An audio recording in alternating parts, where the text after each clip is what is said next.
Assalomu alaykum hurmatli tinglovchilar. Bugungi darsimiz sabzavotchilik fanining ahamiyati, maqsadi, vazifasi va hozirgi holati bo'yicha ma'ruza o'tamiz. Sabzavot bu nima? Sabzavot sersuv mevasi va etli qismi oziq-ovqatga ishlatiladigan 1 yillik, 2 yillik va ko'p yillik o'tchil o'simliklar sabzavot deb ataladi. Sabzavotchilikning tarixi qanday boshlanadi? Sabzavotchilik dunyo dehqonchiligida eng qadimiy yetakchi tarmoqlardan biri hisoblanadi. Ya'ni bunda sabzi, sholg'om, sarimsoq, lavlak 2000 yil, karam, bodring, piyoz kabilar esa 4000 yillik tarixga ega. Markaziy Osiyoda, ya'ni bizda qovun eramizdan ilgari ham yetishtirilgan. O'zbekiston va jahon sabzavotchilik oldidagi vazifalar quyidagilardan iborat. Sabzavot ekinlarining hosildorligini oshirish va tan narxini arzonlashtirish. Aholini sabzavot bilan ta'minlashda mavsumiylikni bartaraf etish. Sabzavotlarning turlarini ko'paytirish va sifatini yaxshilash. Ya'ni birinchisi aytyapti, sabzavot ekinlarini tan narxini arzonlashtirish. Ya'ni 1 kilogramm pomidorni yetishtirguncha o'sha tan narxni kamaytirib berish haqida ketyapti. Ya'ni aholi sabzavot bilan ta'minlashda mavsumiylikni bartaraf etish. Bunda yil davomida yangi mahsulotlar bilan doimiy ravishda sabzavot yetishtirib berish. Ya'ni bunda ochiq dala va issiqxonalarda yetishtirilgan mahsulotlar haqida gap ketyapti. Sabzavot turlarini ko'paytirish va sifatini yaxshilash. Ya'ni qanchalik bizlarda oziq-ovqat turi ko'p bo'lsa, shunchalik boshqa bir sabzavotga bo'lgan talab kamayadi va narx oshishi oldi olinadi va sifatli yaxshilash. Sifatli yaxshilash, biz oziq-ovqatlarni yaxshi, ekologik toza mahsulotlar iste'mol qilsak, biz sog'lom bo'lamiz. Ya'ni shu oziq-ovqatimiz o'zimizga shifobaxsh bo'lishi zarur. O'zbekiston sabzavotchilik oldidagi vazifalar. Sabzavot ekinlarining hosildorligini oshirish va tan narxini arzonlashtirish va umumiy sizga aytgan gaplarimiz bu joyda keltirilgan. Sabzavotchilik o'simlikshunoslikning boshqa tarmoqlardan quyidagi xususiyatlar bilan farqlanadi. Ya'ni birinchidan sabzavotchilik ikkita asosiy guruhga bo'linadi. Ochiq maydonlarda yetishtiriladigan sabzavotchilik va issiqxonalarda yetishtiriladigan sabzavotchilik bo'linadi. Ikkinchidan sabzavotchilikka xilma-xil ekin turlari va xil va navlar to'plamini o'z ichiga oladi. Sabzavot ekinlari 14 ta oilaga bo'linib, 80 ga yaqin turni o'z ichiga oladi. Shulardan 40 ga yaqin turi O'zbekistonda keng yetishtirilib kelinmoqda. Uchinchidan sabzavotchilikda o'ziga xos ishlab chiqarish usullari, ko'chatidan ekish usuli yoki konservalash, qayta ishlash kabilar qo'llaniladi. To'rtinchidan sabzavotchilik o'z navbatida bir necha tarmoqlarga bo'linadi. Jumladan poliz ekinlari, biologiyasi va agrotexnikasini ishlab chiqish bilan polizchilik, sog'lom sifatli urug'ini yetishtirish bilan sabzavot ekinlari urug'chiligi tarmog'i bilan shug'ullanadi. O'zbekistonda 1991 yil, 2002 yilda sabzavot ekinlari mahsulotlarini ishlab chiqarish hajmi bo'yicha yalpi hosil 1000 tonna. Ya'ni 91 yildan to 2016 yilgacha o'zgarishni ko'radigan bo'lsak, 3 million 324 million tonna bo'lgan bo'lsa, 11 million 272 ming tonna hosil olingan. Ya'ni shuncha yil ichida biz ishlab chiqarimiz yildan yilga oshib borgan.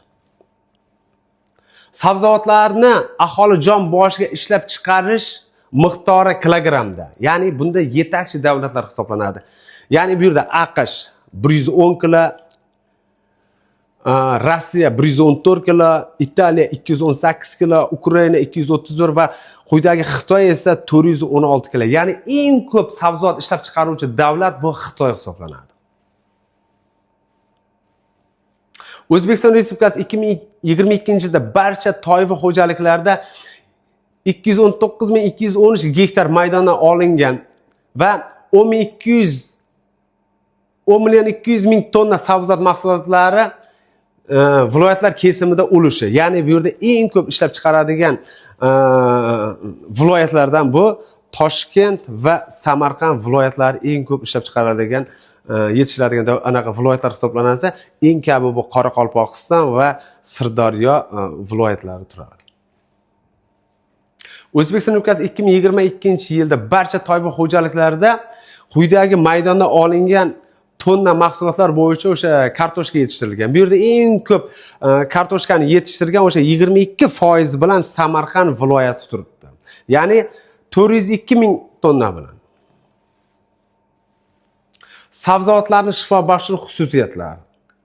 Sabzavotlar inson organizmiga karbon suvlari, oqsillar va yog'lar bilan to'yintirishda qo'shimcha manba hisoblanadi. Eng ko'p iste'mol qilinadigan sabzavotlarning oziqalik quvvati 150 dan 400 kilokaloriyani tashkil etadi.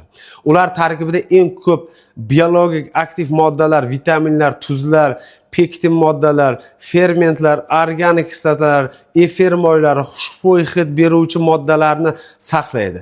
Shuning uchun ular shifobaxsh hamda mazzaga egadirlar. Sabzavot mahsulotlarining ahamiyati. Odam organizmiga normal rivojlanish va ishlab turishi uchun ba'zi bir mineral birikmalari, chunonchi temir, fosfor, kaliy, kalsiy, natriy, magniy, tuzlar va yod va boshqa elementlarga zarur ana shu birikmalar yetkazib beruvchi asosiy manba sabzavot va mevalardir. Ismaloq, salat, petrushka, pomidor, bodring temir moddaga ayniqsa boy. Barkaram va gulkaram, ismaloq, seldir, kalsiy, pasternak, karam, piyoz, gavroq va boshqa o'simliklar fosforga boy hisoblanadi. Mineral tuzlarning eng ko'p ahamiyati shundaki, ular hayvon mahsulotlaridan tayyorlangan oziqalarni iste'mol qilish natijasida organizmda to'planadigan kislotalarni neytrallashtiradi. Ya'ni sabzavot moylari oqsillar va uglevodlarni parchalovchi, binobarin ovqat hazm bo'lish jarayoniga yordamlovchi ba'zi bir xil fermentlar ham bor. Sabzavot mahsulotlarini oziq ovqatlarni hazm qilish bezlarini faolligini kuchaytiradi. Bu esa o'z navbatida iste'mol qilingan oziq ovqatlarni yaxshi hazm bo'lishga yordam beradi. Sabzavotlarni iste'mol qilish me'yorlari. Endi Sog'liqni saqlash vazirligi tomonidan tavsiya qilingan, odatda sog'lom odamlar oziq-ovqat turlari, sabzavotlar miqdori sutkalik ratsion bo'yicha 25% dan ko'p bo'lmasligi lozim. Har kuni taxminan 300 gram kartoshka va 400 gram sabzavot iste'mol qilish zarur hisoblanar ekan.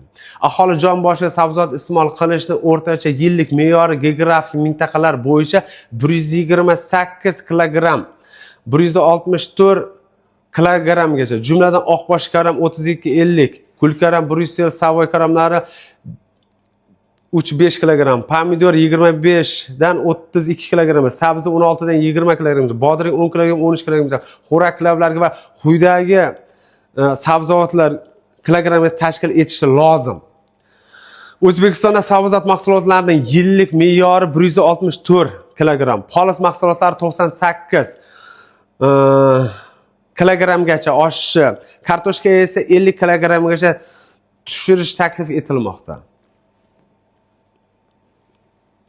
Ba'zi sabzavotlar, ya'ni bosh piyoz, sarimsoq, shinet, petrushka, xren, turp kabi fitonsint saqlaydi. Shu tufayli fitonsint va bakteriyasid xususiyatlarga ega bo'lib, inson organizmini infeksiyalardan tozalaydi. Ko'pchilik sabzavotlar limon, olma, viyuna kislotalari, efir moylar, aromatik xushbo'y moddalarni saqlab ishtaha ochadi va hazm bo'lishiga yaxshi yordam beradi. Sabzavot mahsulotlarining quruq moddalarining asosiy qismini uglevodlar, kraxmal, shakar, kletchatkalar hamda pektin moddalar tashkil etadi.